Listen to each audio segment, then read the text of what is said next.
الله معكم أحبائي. آخر تطورات الحرب بين روسيا وأوكرانيا حتى مساء 16 من يونيو. يواصل الجيش الأوكراني عمليات التقدم والسيطرة على المزيد من البلدات، ومع ساعات المساء كان قد فرض سيطرته على بلدتين وتقدم في اتجاه ثالث. في المقابل الوحدات الروسية تمكنت من التقدم في ثلاثة اتجاهات. معركة قوية جدا بين الروس والأوكران. ما الذي يحصل؟ تابعوا التفاصيل حتى النهاية، وأشدد على ضرورة متابعة الفيديوهات جميعها دون تخطيها لفهم تسلسل الأمور دون أن يفوتكم أي أمر. وأتمنى مشاركة الفيديوهات ودعم القناة. ونبدأ مباشرة من عمليات التقدم الروسية في جبهة كوستانتينيفكا. هنا بعد السيطرة على دوفابالكا، وحدات الجيش الروسي التابع للفوج 77 وتشكيلات أخرى من الفوج 1436 والفوج 1219 الذي يتبع الفرقة 20 واصلت مهمتها وسيطرت على كامل هذه المساحة هنا باللون الزهري. الاشتباكات كانت كبيرة مع القوات الأوكرانية الموجودة هنا. تلاحظون انتشار الألوية الأوكرانية. الجيش الروسي سيطر في هذه المساحة بعمق تقريبي نحو كيلومترين بامتداد كيلومترين وربع على طول المنطقة. هنا الوحدات الروسية تحاول قدر الإمكان الضغط على الجيش الأوكراني وإبعاده عن الخط. هنا هذا الطريق الذي يربط غربي جبهة كوستانتينيفكا بجبهة ميرنوغراد ومنها إلى جبهة درشكيفكا. تلاحظون أن العمل الروسي في هذه المنطقة مستمر. الوحدات الروسية لا تكتفي فقط بالتحرك هنا، بل لا تزال الاشتباكات قائمة على طول المدينة في داخلها في هذا خط الاشتباك الموجود هنا، وفي الضاحية الموجودة إلى الجهة الغربية، وفي المنطقة المحيطة حيث لا تزال القوات الروسية تحاول التسلل إلى الضواحي الشمالية، لكن دون أي تغييرات في خريطة السيطرة. فطبعا تلاحظون كلما الأوكران تراجعوا وانسحبوا مدينة كوستانتينيفكا كلما جمعوا أنفسهم بضواحي وكان التمركز بها أصعب. علينا مراقبة ماذا سيقرر الأوكران: القتال في الأجزاء الموجودة من تحت سيطرتهم في كوستانتينيفكا أم التراجع. على صعيد العمليات للجيش الأوكراني، كانت البداية مع سيطرة القوات الأوكرانية بشكل كامل على تيرنوفاتي. هنا بعد سلسلة من الهجمات منذ مدة طويلة، هجوم كبير أدت من خلاله هذه الهجمات إلى سيطرة الوحدات الأوكرانية على زديانكا ثم بريدوروجني، القوات الأوكرانية تسترد السيطرة على تيرنوفاتي. وقد سيطر الأوكران على كامل هذه المنطقة هنا باللون الأزرق أمامكم. نتحدث عن هذا التقدم الأوكراني بعمق الكيلومتر ونصف تقريبا، أقل بقليل، على امتداد 3.5 كيلومترات. القوات الأوكرانية تواصل حملات الضغط في هذا الاتجاه، تشن هجوما واسعا. هذا الهجوم في هذه المنطقة كبير، والعمليات تطال المنطقة المحيطة أيضا باتجاه راديسني وباتجاه كوسيفيتسيفي، حيث تحاول المجموعات الروسية الموجودة في هذه القرية يمكن قول صمود باعتبارها نقطة دفاعية لحماية المنطقة الموجودة هنا على طول الطريق الرئيسي راديسني نوفوزابوروجي دوبروبيليا وبريلوكي. يعني هي نقطة متقدمة أصبحت للوحدات الروسية للدفاع بوجه الهجمات الأوكرانية في محاولة للوصول إلى خط الإمداد هذا. العمليات كبيرة وواسعة جدا، وفهم هذا الأمر يعني يساعد على يعني معرفة أن النتائج قد لا تكون غريبة. الهجوم الكبير الواسع القوات الأوكرانية يعني لا يزال أيضا مستمرا في المنطقة هنا باتجاه ليوبول، ومن هيركي باتجاه ليوبول. اليوم الحركة من الشمال ومن الجهة الغربية، وأيضا مع محاولات مستمرة للضغط من الخلف من جبهة دانيبرو وصولا إلى هيليوبول.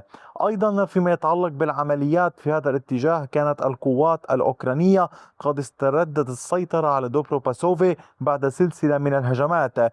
الوحدات الروسية الموجودة في هذه المنطقة التي كانت تسيطر على هذه البلدة، وحدات اللواء 36، تراجعت من المنطقة هنا تحت الضغط الأوكراني الكبير. يعني لنفهم أمرا واحدا أحبائي: أولا، الجيش الأوكراني تقدم بعمق 4.79 كيلومتر بعرض كيلومتر ونصف، هذا أولا. ثانيا، الجيش الروسي وصل إلى مكان يعتبر مركز إمداد كبير للجيش الأوكراني، وهي هذه المنطقة، منطقة بوكروفسكي وألكسندريفكا. في مقاطعة دنيبرو وليست نفسها بوكروفسكي الموجودة في دونيتسك. المنطقة هنا تحتوي قوات أوكرانية كثيرة مع كتائب مختلفة. الضغط الأوكراني أدى إلى دفع القوات الروسية للتراجع إلى المنطقة الرمادية التحرك فيها، وهم تقدموا وسيطروا على البلدة. المعركة حاليا كبيرة بين الروس والأوكران في مختلف البلدات الموجودة في هذه المنطقة. أشير إلى البلدات التي تلاحظون توجد بها اشتباكات في هذه المنطقة، إضافة إلى المساحات المفتوحة والمحيطة حولها. أيضا ضمن مقاطعة زابوروجي في هذا الاتجاه، القوات الروسية استطاعت التقدم والسيطرة على هذه المساحة باللون الزهري أمامكم. عمق التقدم للوحدات الروسية في هذه المنطقة كان قد بلغ 950 مترا بامتداد نحو كيلومتر ونصف.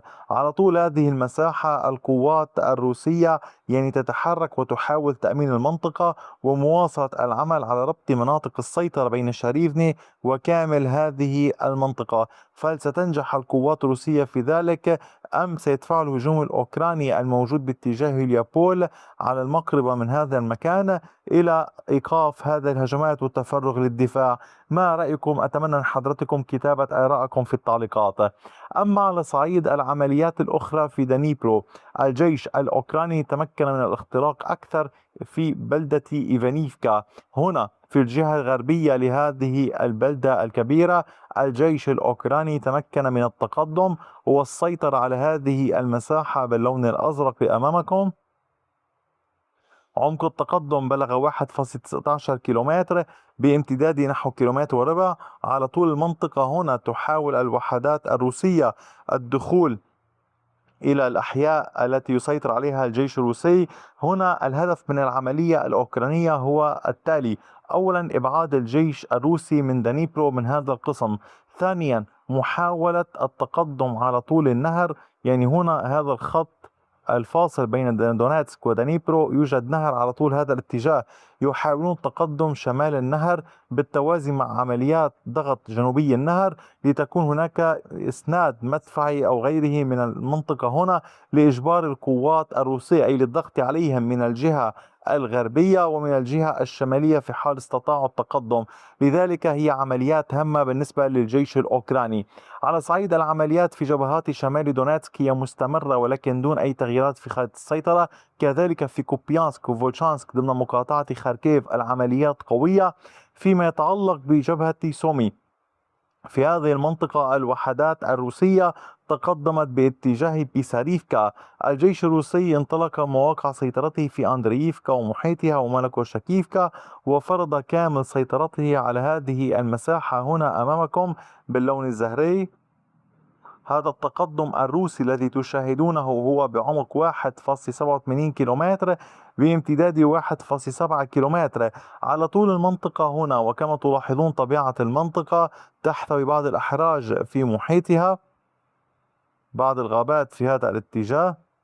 الجيش الروسي يحاول التقدم على طول المنطقة والدخول إلى هذه البلدة. سبق وأن دخل الجيش الروسي من الجهة الغرب الشرقية، هو موجود في هذه المنطقة ويحاول الضغط اليوم من الجهة الشمالية، إجراء محاولات، ولكن علينا مراقبة الأمور إلى أين ستؤدي. أحبائي، أتمنى من حضرتكم دوما دعم القناة. أتمنى دوما مشاركة الفيديوهات على أوسع نطاق ليستفيد الأصدقاء. وشكرا على وقتكم الثمين، وإلى اللقاء بفيديو آخر.